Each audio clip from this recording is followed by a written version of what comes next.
Hello guys and welcome back to Reading Club. Today I'm going to read you Dirty Bertie, Yuck, the third story, Bum. Chapter 1. Mom put down the phone. Isn't that nice? She said. Simon and Jenny have invited us all to go and stay next weekend. Dad groaned. Susie pulled her face. Bertie paused with a spoonful of soggy cereal halfway to his mouth. Who are Simon and Jenny? Simon and Jenny, he asked. You remember they came to visit us at Easter with baby Molly. The cereal dropped off Bertie's spoon and splattered on the table. Not them, he said. Yes, them, and please don't wipe that up with your sleeve. But I don't have to go, do I? Well, of course you do, Bertie. We're all invited, and Simon and Jenny are our friends. They're not my friends, said Bertie. Well, Jenny is my friend. I've known her since we were at school, said Mum. Anyway, when people invite you to stay, it's rude not to accept. It'll be boring. There'll be nothing for me to do, grumbled Bertie. Of course there will. You can play with Molly. She likes you, remember? Bertie wasn't likely to forget. Molly was Simon and Jenny's little girl, a podgy baby with a mass of golden curls. She had stuck to Bertie like glue all day, crying whenever he went out of the room. She had sat on his lap and pulled his hair. She had poked him in the eye and wanted to kiss him. Susie looked up from her homework.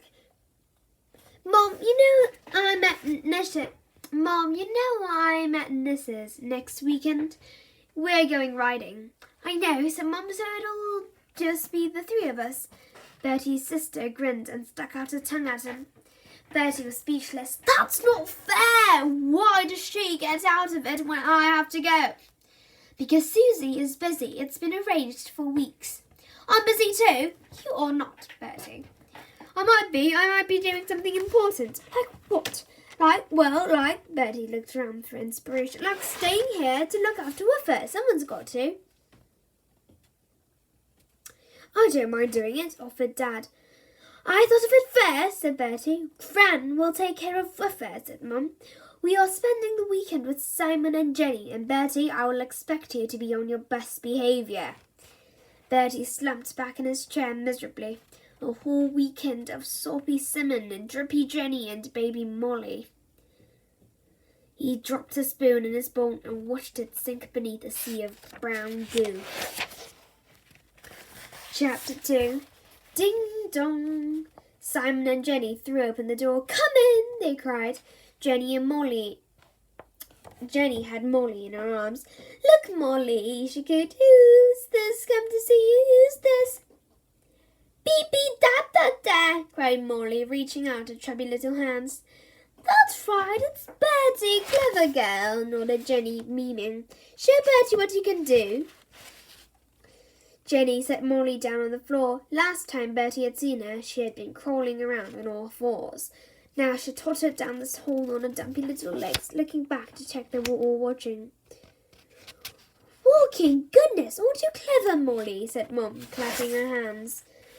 Isn't it amazing? Said Jenny, beaming with pride. Amazing, nodded Simon. Mum gave Dad a dig in the ribs. Oh, yes, great, said Dad. How long has she been, walking?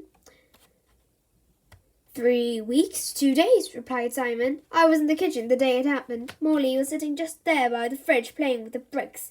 The next thing I knew, she'd pulled herself up and just started walking. Didn't you, Poppet? Yes, you did, clever girl. Bertie caught Dad's eye. Were they going to be listening to this baby stuff all weekend? All this fuss over walking a few steps. Bertie walked miles to school and back every day and no one even seemed to notice. Molly had toddled into the lounge and came back clutching a small blue teddy. She held it out to Bertie, practically pushing it up his nose. Beep-bee, she said, da-da-da. Oh, sweet, she wants you to have Teddy, said Jenny. Bertie have Teddy? Bertie look after him? Asked Simon. Bertie took the teddy. It had one chewed ear, and its face was soggy with dribble.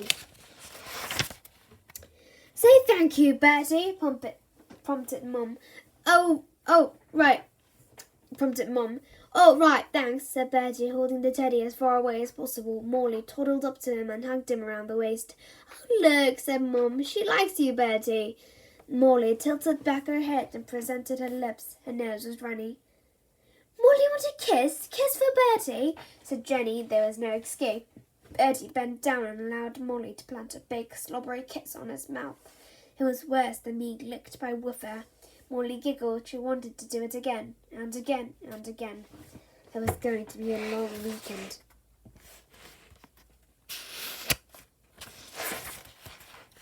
While the parents drank coffee, Molly dragged Bertie off to the playroom. He spent an hour at making towers of building blocks so she could knock them down. At 5 o'clock, they gathered around the kitchen table to watch Molly having her supper. Jenny fed her spoonfuls of gloopy mush, the colour of snot. Bertie thought it was hardly surprising that Molly spat most of it out. "She's trying so hard," Jenny was saying. "Simon and I think she'll be talking any day now, don't we, sweetie?" "Yes, we do, sweetie," cooed Simon. "Goodness, said Mum, Bertie didn't start talking until he was almost 2. How old is Molly now?" 14 months, said Jenny. "It's still very young, but she's so advanced. Say Mum, Molly. Mum, Mum, Mum." "Beep, beep," shouted Molly, banging a spoon. There was green mush all over her face and even a splodge in her hair. Bertie could hardly bear it to look, and his parents thought he was messy.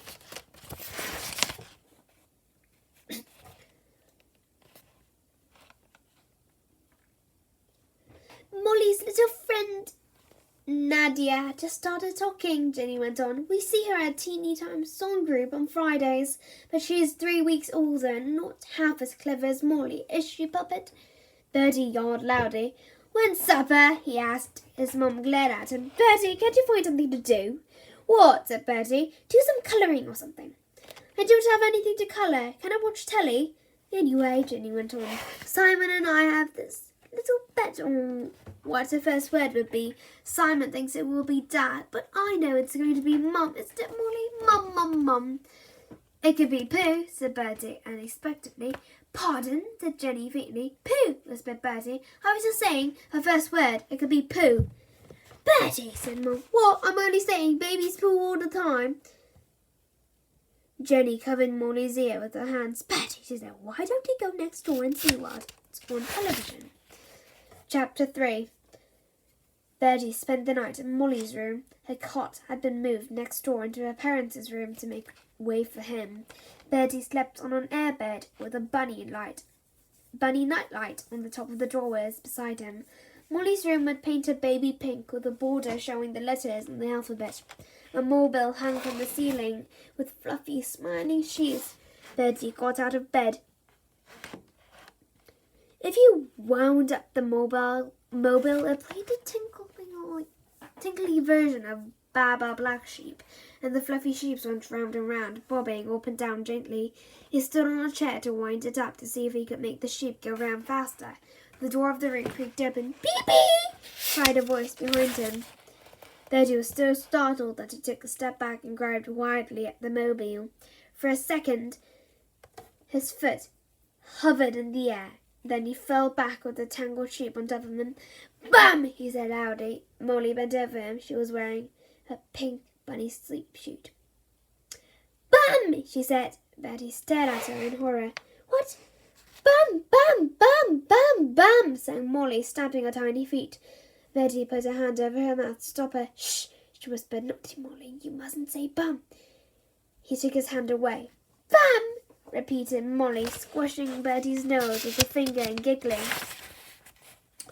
Bertie went to the door and pushed it shut. If anyone came in, he was in major trouble. He tried to think. Babies simply copied whatever you said, so surely he could teach Molly something else. Only he knelt in front of her and gave her a serious look. "Molly," he said, "say Bertie. Bertie, say Bertie, Molly." "Bum," said Molly. No bums, okay. Look, what's this, Molly? What's this?" He waved the tangled ball of sheep in the front of her. "Sheep, Molly, sheep." Molly grabbed the sheep and dropped them on the floor. "Bam!" she giggled.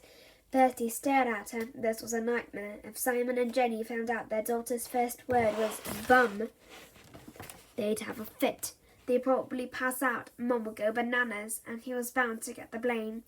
It would be no use trying to explain it was an accident. Parents never believed you. He'd probably have his pocket money cancelled for a month or a year, maybe for the rest of his life. He looked around the room in desperation and grabbed a toy puppy. Look, Molly, doggy. What does doggy say? Woof woof. He made the puppy tickle her under the chin. Beep-bee, said Molly, grabbing the puppy and kissing it on the nose. Yes, nodded Bertie. That's right, beep-bee, beep-bee. It was going to be okay. Babies never remembered things for long. They said a word, and then a minute later they had forgotten it. Molly was toddling over to the door. It was shut. She pointed at it, wanting to get out. Bam! Chapter 4. Bertie was exhausted. He'd spent the entire morning playing with Molly. He played with the toy farm. He'd played with the toy farm. He played Peepo behind the sofa. He'd watched Fifi's Fairy Friends 6 million times. Jenny said he was an angel, but the truth was he didn't dare let Molly out of his sight in case she said the unmentionless word. After lunch, Simon suggested they all take Molly to the children's playground at the park. Bertie was glad to get out of the house. He couldn't take much more of this. But if he could just manage to keep Molly busy for the afternoon, they would go home and he'd be off the hook. Molly sat in one of the baby swings, but refused to let anyone except Bertie push her. Mom, Dad, Simon and Jenny stood and watched. A girl in a red coat ran over and sat on the swing next to Molly. Look, Molly, here's Nadia, said Jenny. Nadia pointed to Molly. Money, she said, money. Nadia's mom beamed proudly. Clever girl. There's your friend, Molly. She pushed Nadia on the swing. She's picking up so many words now, she told Jenny. There's no stopping her. The other day she looked at me and said, biscuit, clear as you like. Amazing, said Jenny. I know, and every day it's something new. How about Molly? Talking yet? Jenny sighed. Only baby words so far, she said, but we don't want to rush her. This is her friend, Bertie, by the way. She's been a complete angel with Molly. Hasn't stopped playing with her all day. Bertie hadn't been paying attention, but Molly's swing had slowed down and almost stopped. She bounced up and down in her seat with frustration. Bam! She cried. Pardon?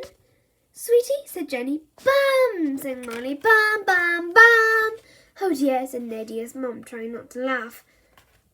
Bam! Cried Molly. Bam! Shouted Nadia, joining in. No, darling, we don't say that, said Nadia's mum. We say bottom. She turned to Jenny. Really, I thought you said she wasn't speaking. She wasn't, said Jenny, turning pink. She never said that before. I've no idea where she could have learned it. Nor me, said Simon. But Mum looked at Bertie grimly. Oh, I think I can probably guess, he said. Bertie decided it might be a good chance to slip away. Will you excuse me, he said politely. I'm just going for a poo. Well, that's the end of this book. If you like my readings of it, please click many likes and subscribe Reading Club. Well, that was a wonderful book we've read, and I'll come back tomorrow with a new and more funny and more best. But bye, everybody.